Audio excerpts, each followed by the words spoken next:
Evangelho de Mateus, capítulo 13, versículo 33. Diz assim o texto sagrado: Disse-lhes outra parábola. O reino dos céus é semelhante ao fermento que uma mulher tomou e escondeu em 3 medidas de farinha até ficar tudo levedado. Já ouvi algumas vezes e alguns pregadores trazendo interpretações sobre este contexto, dizendo que o reino dos céus é como uma mulher que faz um pão e que bota fermento e o pão se expande, fica grande. Isso é o reino de Deus. O reino de Deus vai se expandir, vai ser uma coisa grande. Meu filho, isso aí é para pastor que gosta de falar mais do que deve. Porque não há nenhum contexto na Bíblia toda dizendo que fermento para a igreja é coisa boa. Em toda a lei, alguma coisa que era trazido diante do Senhor como sacrifício tinha que vir sem fermento. Porque o fermento significa o quê? Para quem vem na EBD sabe muito bem. A contaminação, o pecado. Se o fermento é o pecado, se o fermento é a contaminação, como é que vai fazer o reino de Deus ficar aquela belezura? Se existissem outros textos que nós pudéssemos tirar como informações para que dessem para nós esse suporte, não, simplesmente nós não podemos pegar aquilo que a nossa mãe fazia, ou pelo menos a minha no Urubici, amassava a massa, deixava o pão até transbordar para amassar de novo, para depois botar passar, e trazer esse contexto dizendo que Jesus, quando ensinou essa parábola, era isso que ele estava falando do reino de Deus. Não era isso não. Agora nós vamos entrar hoje dentro do contexto da onde desde a lei, na dispensação da graça e até a nós, na dispensação da lei, na dispensação da graça, a manifestação para nós do que significa verdadeiramente e o que tem contaminado a igreja. Sabemos muito bem que se lança o fermento sobre o pão, quando o quê?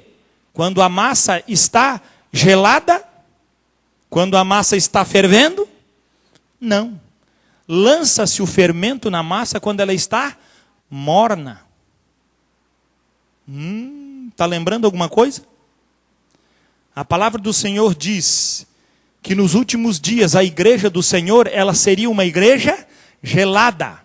Não, seria uma igreja sapecando de quente. Ela seria uma igreja morna.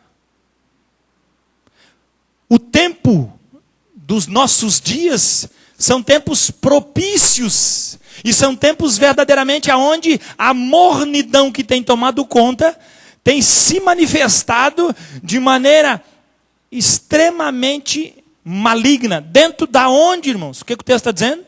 O reino dos céus é assim. Estamos falando dentro do contexto de Mateus. E sabemos que o reino dos céus, dentro do contexto de Mateus, ele é o tempo em que a igreja se manifestaria, porque o povo de Israel tinha negado Jesus e não reconheceram como Messias. Isso foi pregado em outros cultos. Agora, a manifestação desse tempo, e o texto sagrado nos esclarece lá em 2ª carta de Paulo aos Tessalonicenses, o capítulo 2. Paulo diz para nós com muita clareza que no final dos tempos aconteceria uma apostasia, aconteceria uma mornidão dentro da igreja. 2ª carta de Paulo aos Tessalonicenses, o capítulo 2, o versículo 3. Paulo está orientando essa igreja, que é a igreja mais escatológica de todas de Paulo, a ponto de ter um grupinho dentro dessa igreja que nem queria trabalhar mais, porque para ele Jesus estava voltando. E aí Paulo diz para ele: vaza sem vergonha, vai trabalhar. Quem não trabalha não come. Aí, tem que trabalhar então. Claro, meu filho, ia ficar subindo taquara verde o resto da vida. Trabalhe como se Cristo voltasse hoje. Em todas as circunstâncias, precisamos desenvolver nossa maturidade com o reino referencial, e não o contrário. 2 Tessalonicenses 2,3 diz assim: ninguém de nenhum modo vos engane, porque isto não acontecerá, ou seja, o dia do Senhor, que está terminando o versículo 2, sem que primeiro venha o quê? A apostasia, e seja revelado o homem da iniquidade, o filho da perdição. Antes do filho da perdição ser e aparecer, precisa a igreja entrar dentro de um tempo de mornidão, dentro de um tempo de apostasia, que aos meus olhos, posso estar enganado, não sou nenhum cunhador de verdade, mas é uma posição minha. Eu acredito que dos anos 80 para cá, nós entramos dentro da era de Laodiceia. Estou falando dentro do contexto onde nós vivemos, porque segundo alguns diz que na Europa, nos Estados Unidos, desde os anos 40 já está a apostasia já tomando conta daquele país, pela mornidão. Hoje, se nós olharmos, e semana que vem vai ser distribuído cada um, os nossos missionários de missões mundiais. Antigamente, há 10 anos atrás, nós enchíamos de brasileiro na África e na Ásia. Hoje, nós estamos enchendo de brasileiro aonde? Estados Unidos e Europa. Porque as igrejas estão fechando nesses países.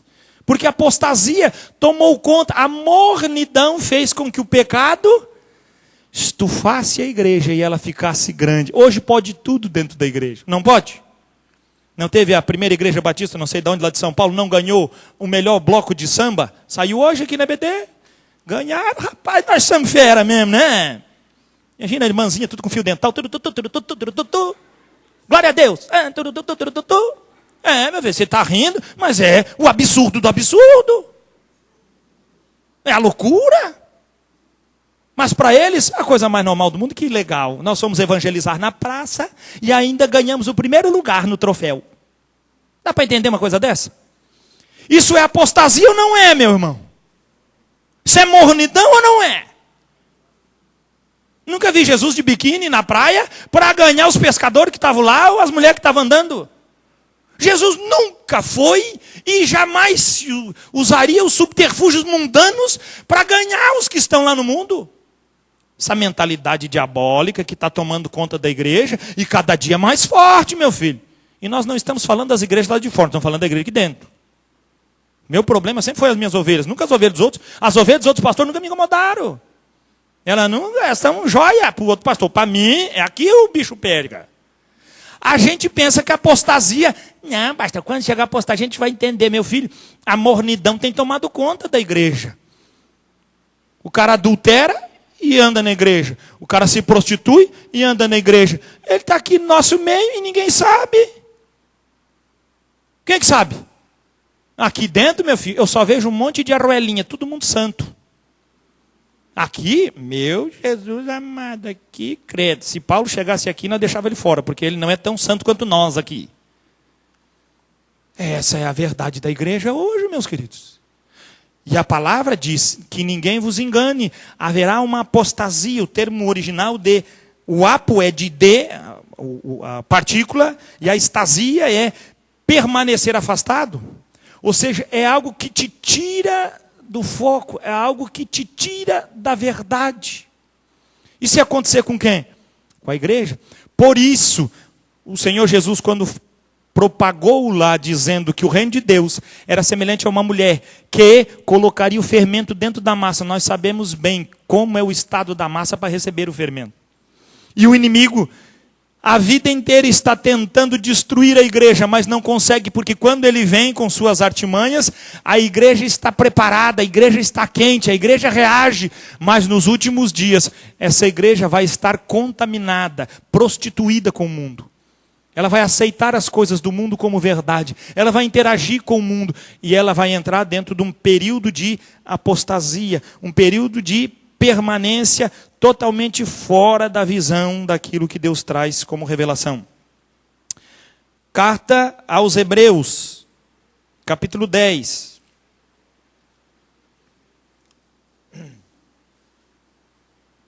Versículo 26.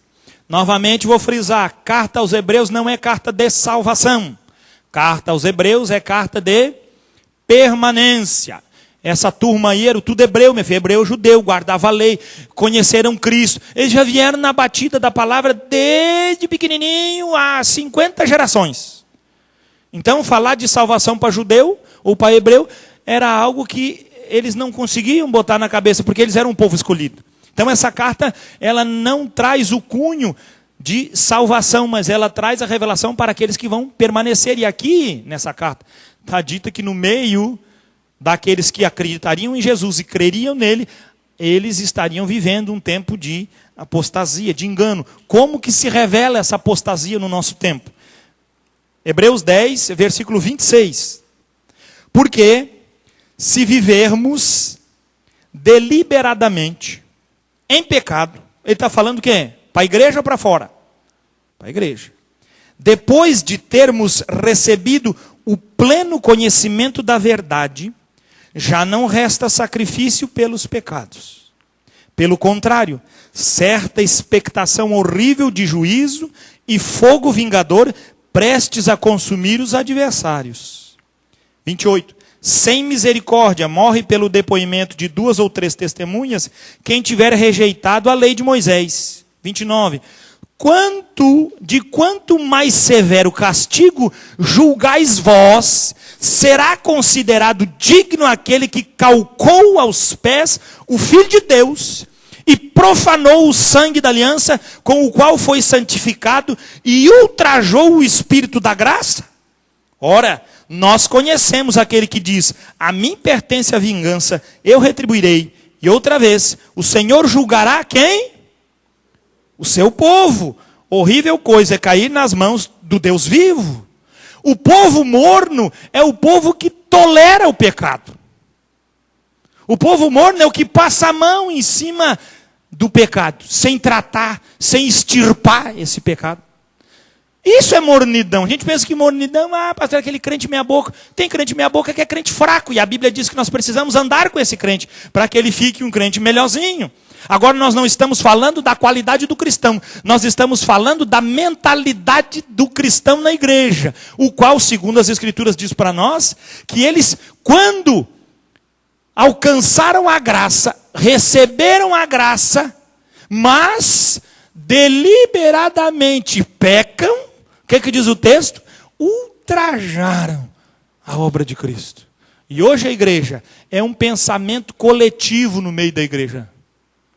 Nós podemos pecar porque a gente cai mesmo, pastor. E aí Deus é misericordioso, Ele vai nos perdoar. Nós não devíamos ter essa mentalidade. Nós já pequei, eu me arrependo, Senhor, do meu pecado. E me ajuda a não pecar mais contra Ti. Guarda, Senhor, e bota profundamente, como diz o salmista, a Tua palavra no meu coração, para eu não pecar contra Ti. Qual é a nossa oração? A gente pede perdão, depois toca a vida, que amanhã eu vou fazer a mesma besteira. Isso é mornidão. Isso é um caminho de apostasia. Aí aparecem o quê? Líderes que se prostituem e estão vivamente na igreja. Como é que a igreja vai dizer que não quer um líder desse? Porque ela é prostituta igual. Como é que nós vamos dizer que está errado as coisas? Porque nós toleramos e aceitamos o pecado como uma coisa normal.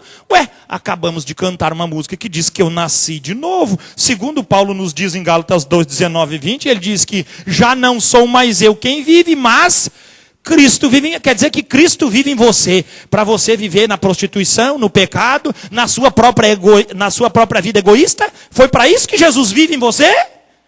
Irmãos, a igreja de Jesus está dentro de um tempo de apostasia. E ela está acreditando que ela está abafando. Quem é essa igreja? Segundo o livro do Apocalipse, diz que é uma igreja que não aceita conselho de ninguém. É uma igreja cheia de si. A igreja de Laodiceia. Uma igreja que aos seus olhos ela diz: sou rica, estou abastada, tenho de tudo, não me falta nada. O que Deus diz a respeito dessa igreja? Não sabes que tu que és pobre, cega e nua. Que diferença tem? Os olhos de Deus para os olhos da igreja. Meu filho, não me interessa o que a igreja vê. Não estou pouco me lixando pelo que você está dizendo, pastor. Eu sinto que a igreja, meu filho, meu cinto segura minha cara. Se largar, ela vai para o garrão. É a única coisa que funciona em mim é o cinto. Não me interessa o sentimento que você tem da igreja e o que a igreja responde para você. Interessa o que Deus vê a igreja. Interessa como Deus olha para mim e para você. E diz: você peca por quê? Não, eu não estou pecando. Porque o que os irmãos vão pensar de mim? O que tem os irmãos? Não, porque se eu pecar, imaginou na igreja... Que vergonha eu chegar na igreja e eu roubei, ou eu adulterei, que coisa feia, que vergonha para mim. Meu filho, a tua mentalidade é apóstata se você pensa isso. Você tem um coração apóstata, morno, e o diabo está fazendo com que você está inchando aí, virando o pão do capeta. E você vai comer o pão que o capeta amassar. Meu filho, o capeta é fera, ele amassa e assa, e tu que se lasca. Por que nós não temos que ter essa mentalidade? Porque de forma alguma, manifestação de Deus sobre nós, ela é baseada em cima daquilo que nós achamos ou pensamos. Já nos diz 1 Coríntios, Paulo, quando nos prepara para a ceia do Senhor, embora a ceia seja a semana que vem, quando ele diz, se nós julgássemos a nós mesmos, nunca seríamos julgados. Não, eu fui condenado, mas também não precisava ganhar uma pena tão grande assim, né? Eu fiz, mas, poxa, não sou tão ruim. Eu só fiz aquilo de errado. Eu não matei mais ninguém, não roubei mais ninguém, não fiz mais nada. O ser humano é terrível em suas atitudes malignas. E o pior é que a apostasia diz que essas atitudes malignas serão toleradas e vivenciadas aonde? Dentro da igreja. Dentro da igreja. Ele diz que ninguém vos engane. Quando você vê que a apostasia está chegando, é isso que vai fazer com que dê abertura espiritual para que o iníquo apareça, para que o filho da perdição venha. Ele vai vir com o consenso de quem, irmãos? Da igreja. O diabo não tem força para implantar um império nas trevas enquanto a igreja estiver presente.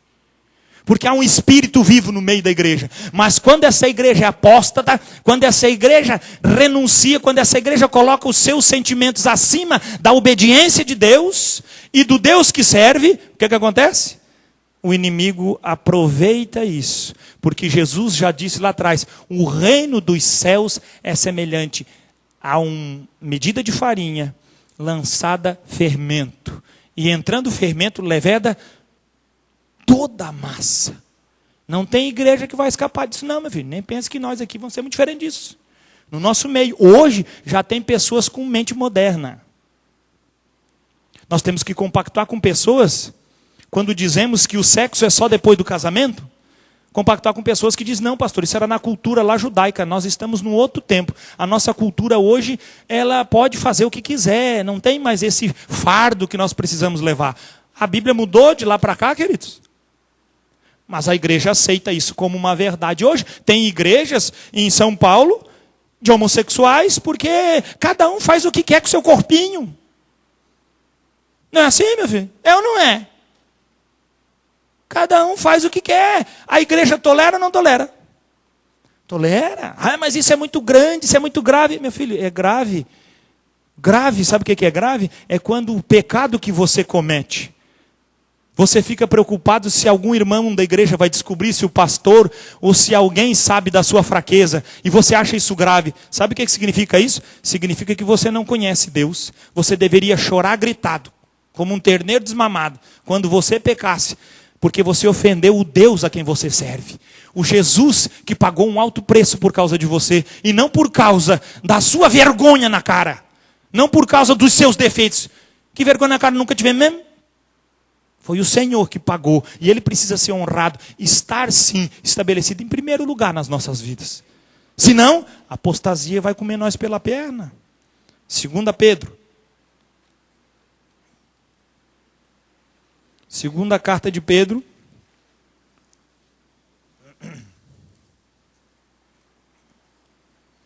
Capítulo 2. Versículo 1.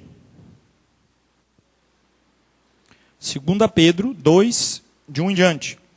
Assim como no meio do povo surgiram falsos profetas, assim também haverá entre vós falsos profetas. Por que haverá? Está no termo original, no futuro, está dizendo que acontecerá no meio da igreja. Mas Pedro, ungido pelo Espírito Santo, escreve abrindo os olhos da igreja. Assim também haverá entre vós falsos mestres, os quais introduzirão dissimuladamente heresias destruidoras, até o ponto de renegarem o soberano Senhor que os resgatou, trazendo sobre si mesmo repentina destruição. A gente fica pensando aqui que tem uma palavrinha boa no original. A gente fica pensando assim que vai ter pastores que vão liderar. Sim, inclui, mas na maioria das vezes, quando ele está falando, tem uma palavrinha dentro do grego, que ela fala de como é que é, de reputação, não é, de dissimulação. O dissimulado, sabe o que é? Não é alguém ensinando no coletivo, é alguém ensinando de boca a boca. Sabe quem tinha esse hábito no céu?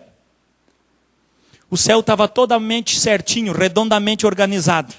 Aí a Bíblia diz que apareceu um anjo que fez do céu um comércio. Não existia comércio no céu. Deus falava e os anjos obedeciam. Aí um anjo daqueles começou a chegar para outro e disse: vamos fazer outro reino. Que a gente tem que obedecer, tem que fazer. Vamos montar um reino nosso. Sabe o que ele fez? Dissimulou. Você sabe quem foi este anjo lá? Satanás, o diabo. Olha só como é que entra dentro da igreja. Filho, isso não é pastor que vai vir aqui pregar, porque se ele estiver pregando uma besteira dessa, eu largo a Bíblia ali debaixo, derrubo ele num golpe só. Não é ninguém da igreja que vai pregar essa bobagem, que nem eu levo para o gabinete e deito o pau nele. Isso é no meio nosso, meu filho. Os dissimuladores estão aí, ó, de casa em casa, no buchichinho. Pastor pregou, mas não leva não, meu filho. Sapeca essa menina aí, porque vai ficar entre nós, ninguém vai saber. É no meio aí que está acontecendo a heresia e a apostasia. Quando chega diante do pastor, todo mundo fica santo, já viu? Cara, um dia com o pastor, os caras viram uma benção, rapaz. Porque tem medo, pensando que eu sou alguma coisa. Eu sou a mesma porcaria que você é, meu querido. Mas uma coisa é certa. Se eu ouvir uma besteira no meio, o pau pega e não alivia. Agora no nosso meio, já tem tudo, se tolera. O que a Bíblia fala isso? Apostasia, o dissimulado. Você sabe o que é o dissimulado? A minha mãe dizia que aquele que tem mão de gato dá o tapa e recolhe. Quem que bateu? Não sei, no meio da multidão. Só escutou o vácuo da informação. E depois diz, mas essa, pro ego, pro bem, essa informação me agrada muito. Quem foi que falou? Eu não sei, mas eu estava lá na igreja e ouvi uma voz assim que disse para mim, e eu vou obedecer agora. Isso é importante para mim. Sabe o que é isso, querido? Isso é dissimulação. E a Bíblia diz que essa dissimulação provoca heresias destruidoras. Destruidoras. Heresias dissimuladas. Até o ponto, lógico, você já imaginou chegar na igreja, não crê em Jesus. Ele não é o único Deus, tem mais outro. Pronto, toca o bicho correndo. O que ele fala? Ele vai dissimulando heresia. Não faz isso agora. E aí a pessoa cai no primeiro engano, cai no segundo engano, cai no terceiro engano. Daqui a pouco assim, você ainda continua buscando Jesus? Não precisa. Aí você olha e diz, é mesmo. Até o ponto de renegarem o soberano. Gente, nós estamos falando de ímpio aqui? Nós estamos falando dentro do mover da igreja dos últimos dias. Dentro do mover da igreja dos últimos dias. Dentro de um tempo onde nós não temos mais nenhuma condição de perceber, porque os nossos olhos estão se fechando, mediante a pressão que está envolvendo e a dificuldade que está de reagir a isso. Vá um pouquinho à frente. Epístola de Judas. O Judas que escreve esta epístola é uma carta antes do Apocalipse, o penúltimo livro da Bíblia. É Judas, o irmão de Jesus. Dizem os historiadores que ele se refere em todas as vezes como irmão de Tiago e servo de Jesus, por vergonha, porque ele sabia que quando Jesus se manifestou encarnadamente o seu ministério, ele não seguiu e nem creu. Na verdade, todos os irmãos de Jesus só creram nele depois que ele ressuscitou. Aí não tinha mesmo, como é que não ia crer, né, meu filho? Aí a coisa estava difícil. Mas ainda, depois disso, sofrendo, nunca mais ele ousa dizer que ele era irmão do Senhor, de sangue. Ele era o quê? Servo de Jesus Cristo. Porque o seu estágio de sujeição a Cristo era espiritual. E ele sabia do seu lugar. E ele, totalmente envolvido, ele traz uma ação de salvação na sua carta. Mas o Espírito muda de rumo. Veja bem o que acontece. Versículo 1. Só tem um capítulo mesmo. Judas, servo de Jesus Cristo e irmão de Tiago, aos chamados, amados em Deus e Pai e guardados em Jesus Cristo, a misericórdia, a paz e o amor vos sejam multiplicados. 3. Amados, quando empregava toda a diligência em escrever-vos acerca da nossa comum salvação, olha, ele queria falar sobre isso, tocar no assunto, exaltar mais a comum salvação, porque era a igreja que ele estava escrevendo. Provavelmente o mesmo público que Tiago escreve ou que Pedro escreve, porque eles são muito próximos no quesito, a dinâmica da escrita naquele tempo era nessa região. 4. Pois certos indivíduos se introduziram, ou melhor, vamos voltar, comum salvação. Foi que me senti obrigado a corresponder-me convosco, exortando-vos a batalhardes diligentemente, pela fé que uma vez por todas foi entregue aos... Não existe nova fé. Ele diz que foi entregue uma fé, uma vez, por todas. Acabou, gente, não tem mais o que fazer. E aí o Espírito move o coração dele. Versículo 4. Pois certos indivíduos se introduziram com dissimulação, os quais, desde muito, foram antecipadamente pronunciados para esta condenação. Homens ímpios, que transformaram em libertinagem, tudo pode fazer com a graça de nosso Deus, e negam o nosso único e soberano Senhor Jesus Cristo. Dizem os historiadores que Judas leu a carta, ele recebeu a carta de Pedro. Porque se você vê, ele diz, já foi alertado.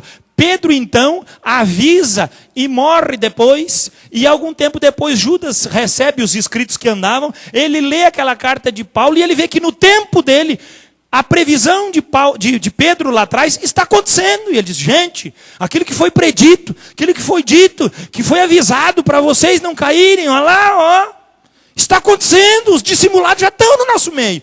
Meu filho, se já estavam naquela época no meio, tu imagina hoje. O que é que diz o texto mais? 5. Quero, pois, lembrar-vos, embora já estejais cientes, de que tudo uma vez por todas, que o Senhor, tendo libertado um povo, tirando-o da terra do Egito, destruiu depois os que não creram. Veja bem.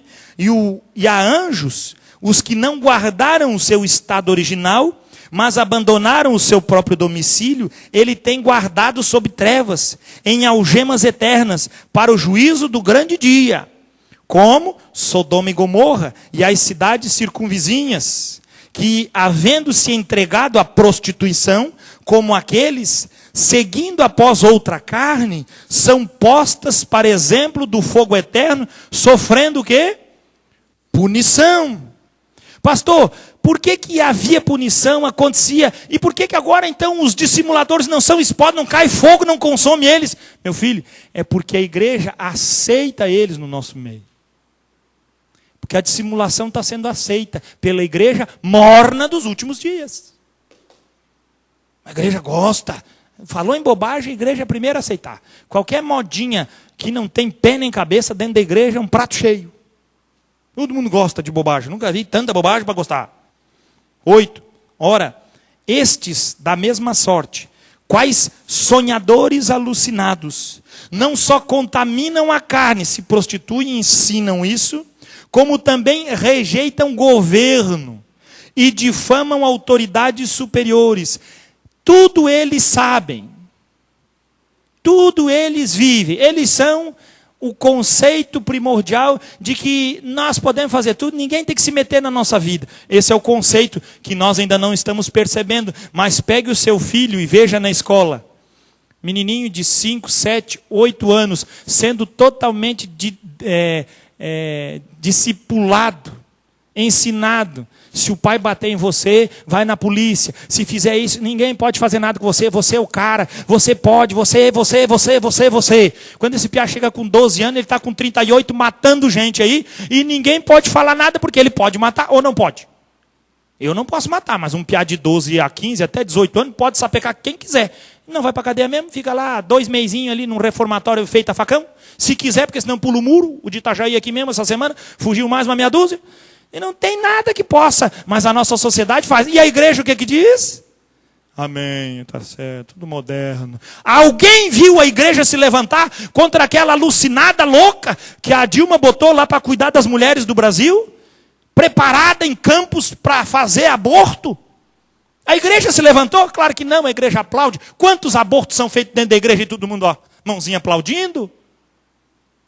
Como é que ele vai criticar se em casa tem 10 abortos nas costas? Como que vai mudar as coisas se a apologia já entrou dentro da igreja? Como que eu vou reclamar? Como que eu vou dizer não? Como? Explique como. A apostasia já está muito mais perto do que nós podemos imaginar. E queridos, vou abrir um parênteses aqui para você. Hoje à tarde tive dores de cabeças terríveis, e é raro acontecer isso comigo. Eu entrei aqui na igreja com dores de cabeças terríveis, e é raro isso acontecer. Mas eu sabia que a dor de cabeça não era uma dor de cabeça normal. Era um inferno querendo que eu trocasse o sermão. Aqui para ele, ó.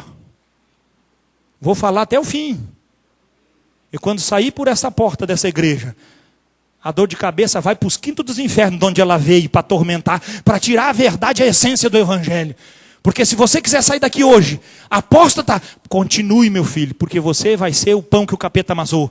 Mas se você resolver sair daqui santo, saiba que a igreja do Senhor verdadeira vai estar cada dia mais limpa e santificada, esperando a volta do nosso Deus, até que o céu se rompa, a trombeta soe e nós sejamos encontrados com o nosso Senhor nas nuvens, porque é isso que Ele nos prometeu segundo a sua palavra. E a igreja da verdade não pode se corromper, não pode se desdobrar, mediante a empáfia, a loucura destes doidos desvairados que tem para governar. Meus e-mailzinhos, toca lá na caixa deles. Essa doida varrida, até quando vai ficar aí? Até quando bancada evangélica que só tem rato e podre lá dentro, que de evangélico só tem o nome, não usam de nenhuma ação verdadeiramente legal contra os abusos que estão sendo impostos dentro da nossa nação, para tirar o que tem verdadeiramente de dignidade na nossa nação. Nossa nação está corrupta. Mas as nossas igrejas também. Pastor, as outras igrejas, não a nossa. Dia 31, o que é?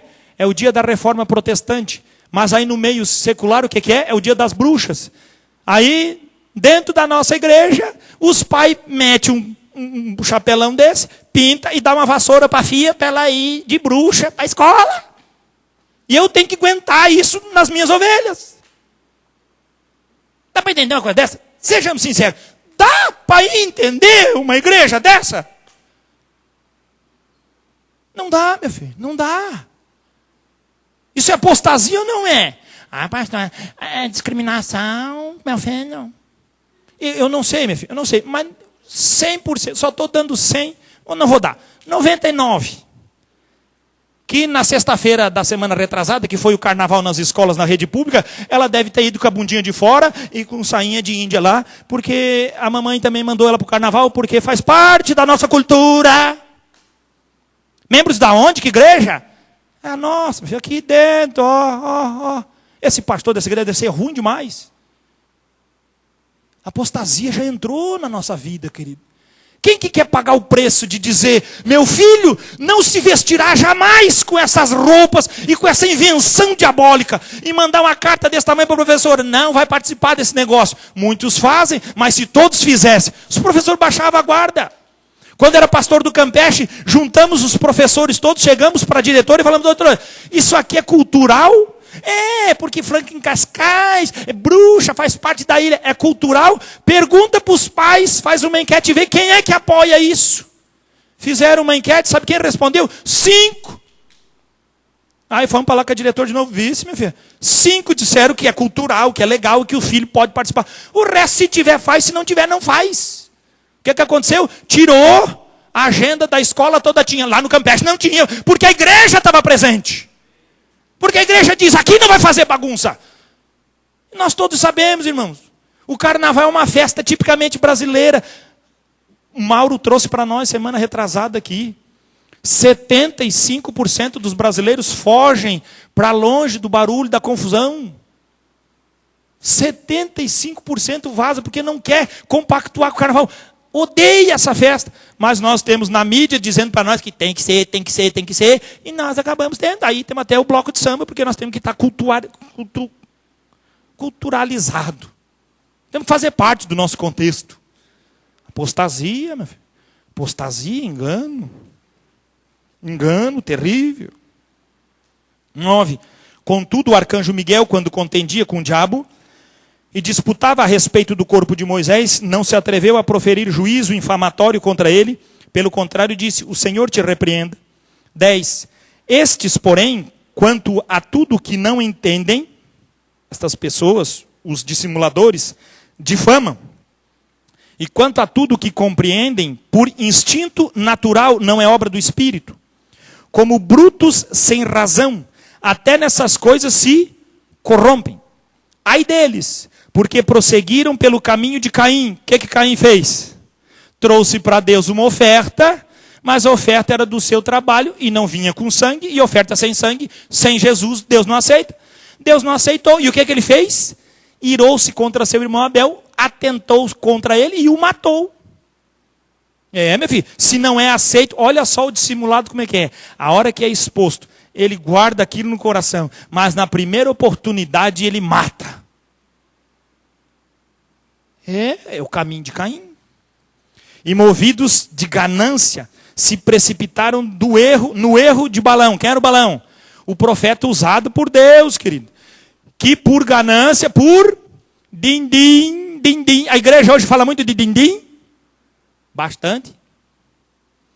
A igreja que por din-din, não estou dizendo que não é necessário dízimos, ofertas e a expansão do reino, não é nesse jeito.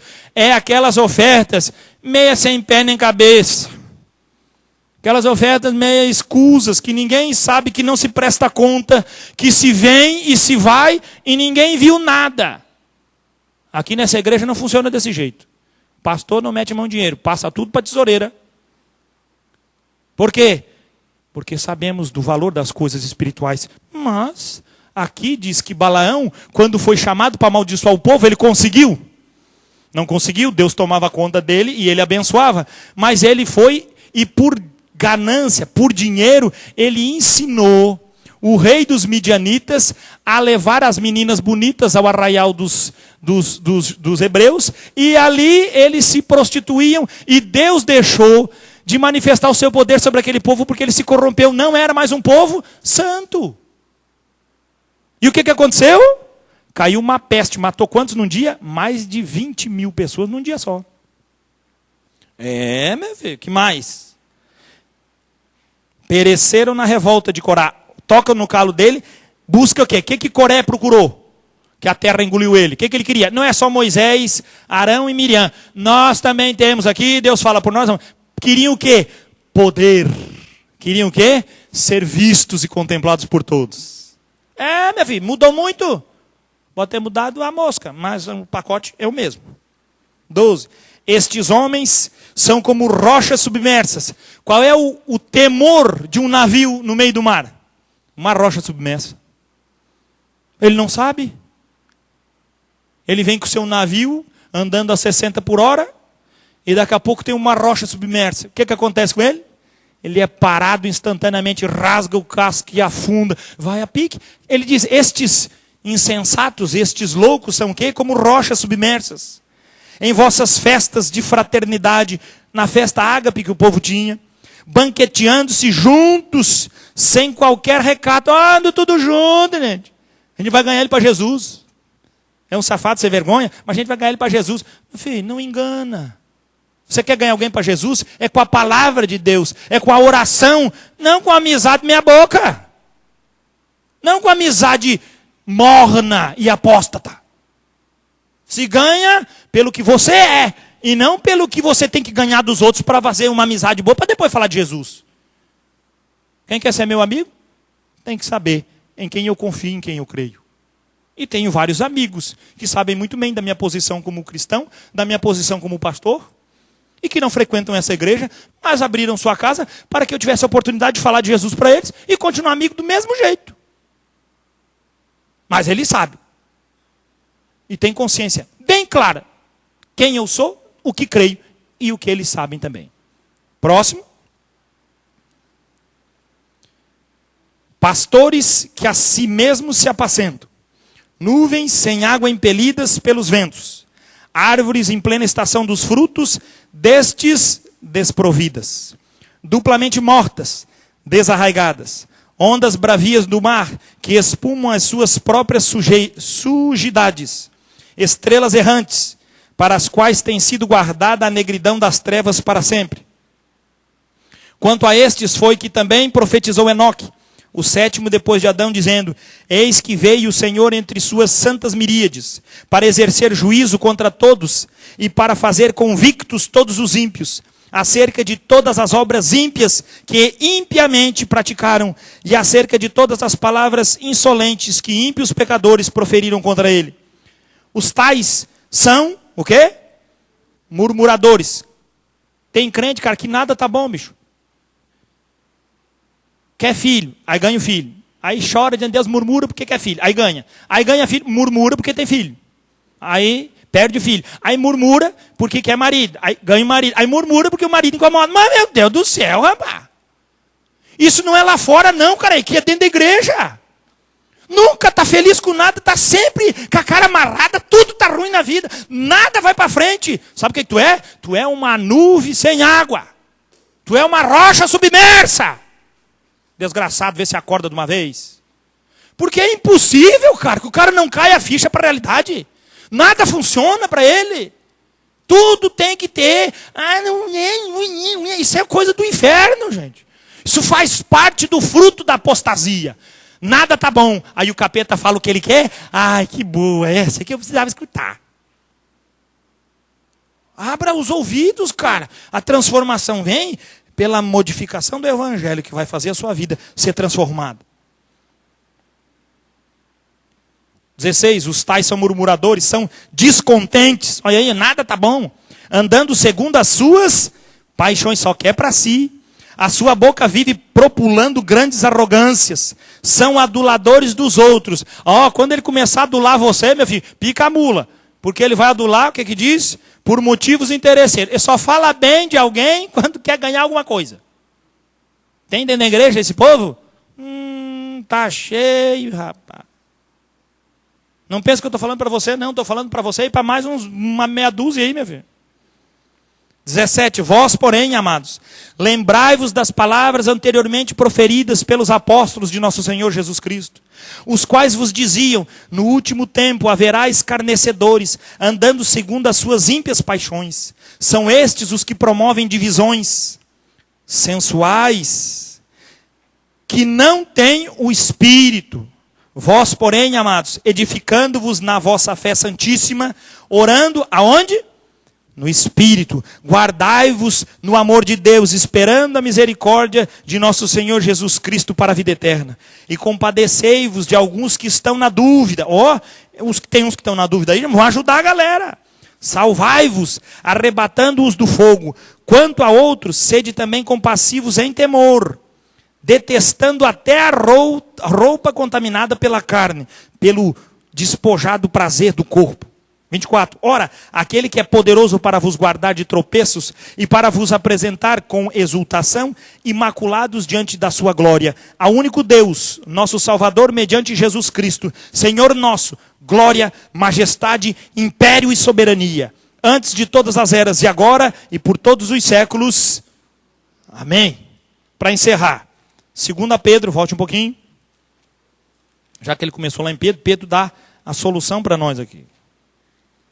A apostasia vai tomar conta, mas para você que é santo, que é a virgem prudente, que tem azeite na sua vela aí, esperando o Senhor vir, é para nós que foi escrito isso, para que pudéssemos estar espertos. A segunda carta de Pedro, o capítulo 1, o versículo 5. Vamos começar do 3, para nós arrebatar isso bem até o 11. 2 Pedro, primeiro capítulo, versículo 3. Visto como, pelo seu divino poder, olha só, pelo seu divino poder, nos têm sido doadas todas as coisas que conduzem à vida e à piedade, pelo conhecimento completo daquele que nos chamou para a sua própria glória e virtude. Falta alguma coisa para a igreja? Vai ser revelada alguma coisa para a igreja? Tudo já foi dado para ela. É o que diz o texto aqui. 4. Pelas quais nos têm sido doadas as suas preciosas e muito grandes promessas, para que por elas vos torneis coparticipantes da natureza divina, livrando-vos da corrupção das paixões que há no mundo. Ou você é co-participante da divindade de Cristo, ou você é co-participante das paixões do mundo. Se você é co-participante da divindade de Cristo, as paixões começam a perder o quê? A sua força, o seu valor, a sua glória. Que mais que diz? 5. Por isso mesmo, vós, reunindo toda a vossa diligência, associai com a vossa fé, o que mais? A virtude. Com a virtude, o conhecimento. Com conhecimento, o quê? Domínio próprio. Porque sem conhecimento, você não pode ter domínio próprio. Como que você vai ter domínio próprio sem a revelação plena de conhecimento da obra da cruz? Que Cristo faz com que você triunfe sobre as ações, os vícios e as obras malignas. Sem conhecimento você não tem noção. E aí do conhecimento chega no domínio próprio. Com o domínio próprio, aí o quê? A perseverança, porque vai tentar frustrar quem? O domínio próprio. Com a perseverança, a piedade, a prática do que é pio, do que é bom. Com a piedade, a fraternidade. A fraternidade é a prática do quê? Do amor mútuo. E com a fraternidade, o amor. Esse amor, o amor em essência, o amor de Deus.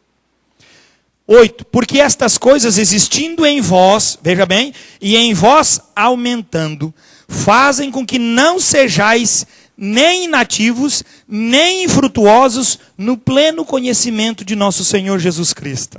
Querido. Vai faltar ensinamento de Jesus na sua vida? Sabe por que você é infrutuoso? Porque você está indo atrás de apostasias. Porque a Bíblia diz, se tiver Cristo na tua vida, e se a tua orientação depender de Cristo e for manifestada por Cristo, o que vai faltar? Nada. 8. Por estas coisas existindo em vós e em vós aumentando, fazem com que não sejais nem inativos, nem infrutuosos no pleno conhecimento de nosso Senhor Jesus Cristo. Pois aquele a quem estas coisas não estão presentes, o conhecimento, a virtude, o conhecimento, o domínio próprio, a perseverança, a piedade, a fraternidade e o amor. Ele diz, aqueles a quem isso não está presente, olha lá, versículo 9, pois aquele a quem estas coisas não estão presentes é o quê? Cego, vendo só o que está perto, esquecido da purificação dos seus pecados de outrora. 10. Por isso, irmãos, purificai com diligência cada vez maior, confirmar a vossa vocação e eleição. Porquanto, procedendo assim, não tropeçareis em tempo algum. Pois desta maneira é que vos será amplamente suprida a entrada no reino eterno de nosso Senhor e Salvador, Jesus Cristo. Jesus não deixou saída nenhuma, né? A igreja vive uma apostasia e nós estamos tudo ruim. Meu filho, quem está na apostasia vai continuar.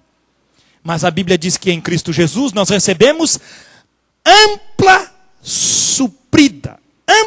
suprida a nossa entrada no reino dos céus. Falta alguma coisa para nós? Meu filho, não fique preocupado com a apostasia. Fique preocupado se você tem virtude, conhecimento, domínio próprio, perseverança, fraternidade e amor. Porque senão, você vai entrar pelo cano. E eu sou seu amiguinho.